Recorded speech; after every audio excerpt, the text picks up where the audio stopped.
कहते हैं भारत पे जब इस्लाम ने पहला हमला किया था, उस समय भारत की आबादी यानी उसके बाद भी सन 1100 तक भारत के अंदर हिंदुओं की आबादी 60 करोड़ थी, 60 करोड़। और 1947 में जब ये देश आजाद हुआ, उस समय हिंदुओं की आबादी रह गई थी मात्र 30 करोड़। आप मुझे बताइए, इन 800-900 वर्षों में हमारी आबादी बढ़नी चाहिए थी कि कम होनी चाहिए थी? कम हुई।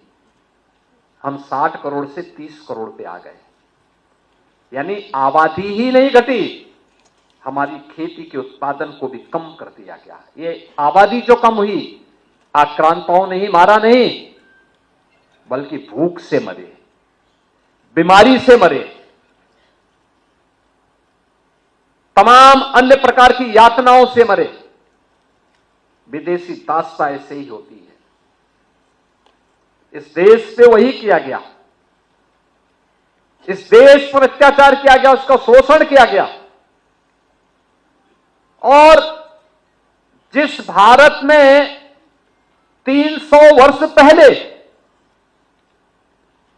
आधी से कम आबादी खेती पर निर्भर करती थी, आधी से अधिक आबादी उद्योग धंधों में लिप्त थी, बड़े उद्योग नहीं, यहां पे कल कारखाने थे, लघु सीमांत और लघु और कुटीर उद्योगों का एक जाल फैला हुआ था। ये भारत की ताकत बनती थी। भारत को उत्पादक देश के रूप में, प्रोडक्शन के रूप में भारत का बेहतरीन उत्पादन दुनिया के मार्केट में छाता था। दुनिया का व्यापारी यहां आता था, यहां से लेके जाता था, यहां से व्यापारियों का काफला अपना सामान पहुंचाता था। क्या नहीं था भारत के पास? सब कुछ तो था।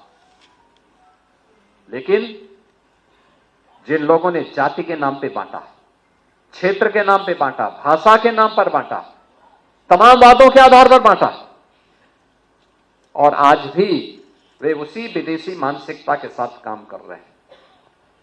समाज को विभाजित कर रहे हैं, विभाजन कर रहे हैं, बांट रहे हैं, काट रहे हैं। वे लोग इस स्वदेशी अभियान में भी तमाम प्रकार की उंगलियां उठाएंगे। लेकिन प्रधानमंत्री जी का जो कहना है कि हम जो भी भारत के श्रमिकों के श्रम से बना हो, हमारे युवाओं की प्रतिभा से आगे बढ़ाओ,